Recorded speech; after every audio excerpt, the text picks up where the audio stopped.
Friends, welcome back to my channel Anjali crash course आसान है। आज का हमारा टॉपिक है bills of exchange. Bills of exchange क्या होता है? जब भी हम लोग किसी प्रकार का बिजनेस करते हैं तो बिजनेस हमारा कैश और क्रेडिट दोनों में चलता है। तो कैश में जब चल रहा है तो बहुत अच्छी बात है। अब जब क्रेडिट में चल रहा है तो आप किस बेसिस पे क्रेडिट देते हो? ठीक है, हर समय तो आप कुछ उसका होता है ना कि कुछ गिरवी रख करके क्रेडिट दिया जाता है, तो ये सब चीज़ लोन वगैरह में चलते हैं। लेकिन गुड्स अगर जब आप सोल्ड कर रहे हो उस समय क्या होता है, एक बिल्स ऑफ एक्सचेंज आपको बनाना पड़ता है। ठीक है, वो बेसिकली क्या है, एक बिल होता है जिसमें जो ड्रॉर होता है, मतलब कि जो इंसान आपको गुड दे रहा है वो आपको देता है लिखने के लिए उसमें कि आप बताओ कि आप कब इसका पेमेंट करने वाले हो, और आपको बोलते हैं वहाँ पे कि साइन कर दो। ठीक है, आपको साइन करना पड़ता है। तो सपोज़ कीजिए ये बनता क्यों है? देखिए, कोई भी चीज़ जब आता है, ठीक है, इन्वेंट होता है, तो उसके पीछे रीज़न होता है कुछ कमियाँ। कुछ ऐसा हुआ होगा कि कोई ट्रेडर होगा, उसने गुड्स सोल्ड किया होगा और जिसने परचेज़ किया वो उसका पैसा नहीं दिया होगा, तब जा कर के ये चीज़ आया है पिक्चर में, राइट? तो सपोज़ कीजिए, एक एग्ज़ाम्पल के तौर पे मैं बता दूँ, एक सोहन, एक मोहन, ठीक है? सोहन और मोहन फ्रेंड है, बचपन के दोस्त। सोहन ने स्टार्ट किया बिज़नेस। अब मोहन को उसके बिज़नेस का कुछ गुड्स चाहिए था अपने काम के लिए, तो उसने कहा, सोहन, मैं तो तेरे बचपन का दोस्त हूँ, तू मेरे को एक काम कर, ये कुछ गुड्स मेरे को दे दे फ्री, मतलब क्रेडिट में, फ्री में नहीं, क्रेडिट में। मैं तुझे 20 दिन के बाद पैसे दे दूंगा, पक्का प्रॉमिस। ठीक है, तू आ जाना मेरे घर पे, मैं तुझे दे दूंगा, कोई प्रॉब्लम नहीं है। तो उसने कहा ठीक है, तू ले जा सकता है इसको, कोई इशू नहीं है। ठीक है, सोहन ने मोहन को दे दिया गुड। अब क्या होता है, जब सोहन जाता है मोहन के पास तो मोहन बोलता है, कौन है भाई तू, क्यों आया यहाँ, निकल।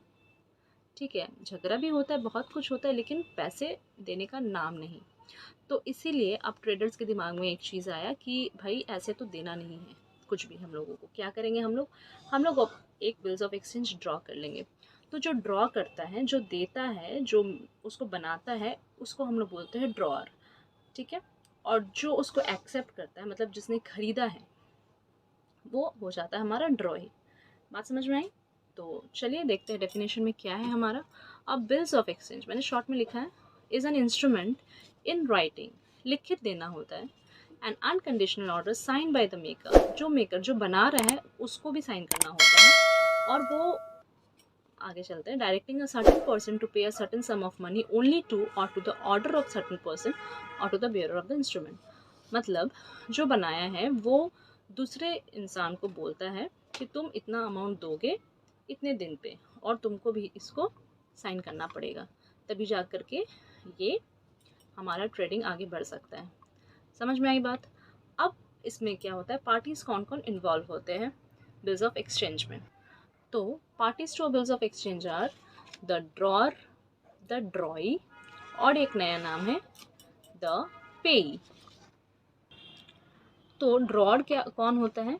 The party who makes the order और the party that issue bills of exchange, जो इशू कर रहा है, जो दे रहा है, जो बना रहा है, बेसिकली वो हमारा ड्रॉअर होता है। और अगर देखा जाए तो वो हमारा क्या होता है, क्रेडिटर। ये टर्म ध्यान में रखिएगा, क्या होता है हमारा क्रेडिटर, क्योंकि आगे चल के हम लोग इसका जर्नल एंट्री करने वाले हैं, तो ये सारे टर्म से ही हम लोग इंडिकेट करेंगे, लिखेंगे, राइट? तो क्या होगा, क्रेडिटर। कौन हमारा क्रेडिटर होता है? ड्रॉअर। ड्रॉअर कौन होता है? जिसने बिल बनाया है, जिसने गुड्स दिया है, वो हमारा ड्रॉअर हो गया। ठीक है, अब ड्रॉई कौन होता है? चलिए देखते हैं। Drawee, the party who accept the order और the party that pays the sum specified by the bills of exchange।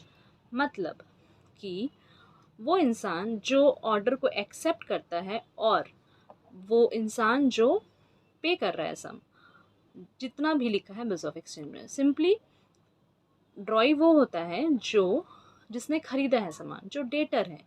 ठीक है, कौन होता है ड्रॉई? हमारा डेटर होता है, राइट? अब आ गई बात यहाँ पेई का। चलिए देखते हैं, the party to whom the amount is to be paid. अब जो इंसान को पैसा देना है उसको हम लोग पेई बोलते हैं। जनरली पेई हमारा ड्रॉअर होता है, बट सर्टेन केसेस में पेई कोई और भी हो सकता है। अब मैं एग्जांपल यहाँ पे दूंगी आप लोगों को, क्या क्या हो सकता है। ठीक है। पेई कौन हो सकता है? पेई आपका फर्स्ट तो ड्रॉअर हो सकता है, वही पेई है क्योंकि उसी को हम लोग को पैसा देना है। लेकिन सपोज़ कीजिए अब आपका जो बिल ड्रॉ हुआ है वो 3 मंथ्स के लिए है, ठीक है। 3 मंथ्स के पहले आप पैसे नहीं ले सकते। ड्यू डेट आपका 3 मंथ्स का है, ठीक है। उसके पहले आप पैसे नहीं ले सकते। तो अब ड्रॉअर को ज़रूरत पड़ गई, पैसे हैं नहीं उसके पास, वो क्या करे बेचारा? वो चला गया बैंक के पास, ठीक है। बैंक से जा कर के उसने बिल को डिस्काउंट करवा लिया। होता है ऐसा, वो बैंक में जा सकता है, ठीक है। उसके पास जो बिल है वो बैंकर को दे दिया। उसने कहा भाई मुझे पैसे चाहिए, आप मेरे को दे दो, आप इतने तारीख को इस बंदे के पास जाना, आपको ये पैसे दे देगा। बैंक ने कहा बहुत अच्छी बात है, लेकिन इसके लिए मैं एक डिस्काउंट आपसे चार्जेस लूँगा, ठीक है। तो सपोज़ कीजिए अगर 10,000 का बिल है तो वो कुछ amount just for example 500 rupees रख लेता है एज अ बैंक चार्जेस, ठीक है, डिस्काउंटिंग चार्जेस बेसिकली।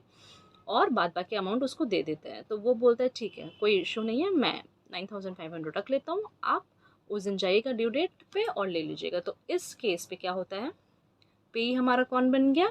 बैंकर। जो बैंकर ड्रॉई के पास जाएगा। क्लियर हुआ बात? ओके, अब कुछ इंपॉर्टेंट टर्म्स हम लोग देखेंगे क्या होता है। तो हमारा कुछ टर्म्स हैं जो बार बार यूज़ होंगे, ठीक है, बिल्स ऑफ एक्सचेंज में। वो है टर्म और टेन्योर ऑफ बिल। इसका मतलब क्या होता है? The period between the date of drawing, जिस दिन ड्रॉ हुआ, जिस दिन सिग्नेचर हो रहा है बिल में, उस दिन से लेकर के जब तक पेमेंट होने वाला है, सपोज कीजिए कल, ठीक है, तो आज तक का जो टेन्योर है उसको हम लोग पीरियड है उसको टेन्योर ऑफ बिल कहते हैं, राइट। अब ड्यू डेट और date of maturity is the date on which the bills become due for payment. अब सपोज कीजिए आपका 29 जून से 2 मंथ का आपका टेन्योर ऑफ बिल है, ठीक है। अब 2 मंथ बाद 29 जून बोला मैंने, राइट। 29 जून से 29 जुलाई, 29 अगस्त, ठीक है। 29 अगस्त के बाद जो 29 अगस्त है उसमें हम लोग 3 डेज़ जोड़ते हैं, ठीक है। तो 31 और 2, तो 2 सितंबर हमारा हो जाएगा ड्यू डेट, ठीक है। तो उसी को हम लोग बोलेंगे ड्यू डेट। अब आ गया हमारा days of grace is a period of 3 days post date of maturity. अभी जैसे मैंने कहा 29 जून से 29 जून, 29 अगस्त, 29 सितंबर, ये हमारा क्या हो जाता है? हमारा ड्यू डेट हो जाता है, ड्यू डेट ऑफ मैच्योरिटी। लेकिन ड्यू डेट हो जाता है। अब हम लोग को जब पेमेंट मिलता है, ठीक है, तो हम लोग 3 दिन उसमें ऐड कर देते हैं। तो 29 अगस्त हुआ था, ठीक है, 30 अगस्त, उसके बाद 1 सितंबर, 2 सितंबर, वो 3 दिन ऑफ ग्रेस का हम लोग जोड़ते हैं। तो ये हो गया डेज ऑफ ग्रेस। समझ में आई बात? अब चलते हैं आगे। अब सपोज़ कीजिए ड्यू डेट मैंने जैसे बताया पैसा कब मिलेगा, जिस दिन पैसा मिलता है उसको ड्यू डेट बोला जाता है। अब यहाँ पे हम लोग थोड़ा कैलकुलेशन मैं समझा देती हूँ आप लोगों को।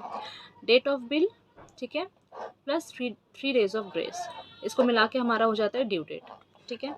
अब सपोज़ कीजिए एक ट्रेडर है, उसने 1 जनवरी को 2021 3 मंथ्स के लिए ड्रॉ किया बिल, ठीक है। तो 1 जनवरी से हम लोग काउंट करेंगे, 1 जनवरी, 1 फरवरी, 1 मार्च। एक सेकेंड। तो ये जनरली करते हैं बच्चे, ठीक है। लेकिन हम लोगों को क्या करना है, हम लोगों को क्या करेंगे, 1 जनवरी को छोड़ देंगे, ठीक है। जिस मंथ में ड्रॉ होता है उस मंथ को हम लोग काउंट नहीं करेंगे उसके बाद से। तो 1 जनवरी को छोड़ दिए। अब हम लोग को 3 मंथ्स ऐड कैलकुलेट करना है। तो 1 फेब, 1 मार्च, 1 अप्रैल, ठीक है, 3 मंथ्स हुआ। अब अप्रैल में हम लोग 3 डेज ऑफ ग्रेस को ऐड कर देंगे। तो 1 अप्रैल हो रहा है, उसके बाद हमारा हो जाएगा 2nd, 3rd, 4th, तो हमारा आ जाएगा ड्यू डेट 4 अप्रैल, ठीक है। अब यहाँ पे देखिए 15 जून 2 मंथ के लिए, तो 15 जून से 2 मंथ, जून के बाद आता है जुलाई, उसके बाद होता है अगस्त, 15 अगस्त, 15 अगस्त आया, उस पर हम लोग 3 दिन ऐड करेंगे, ठीक है।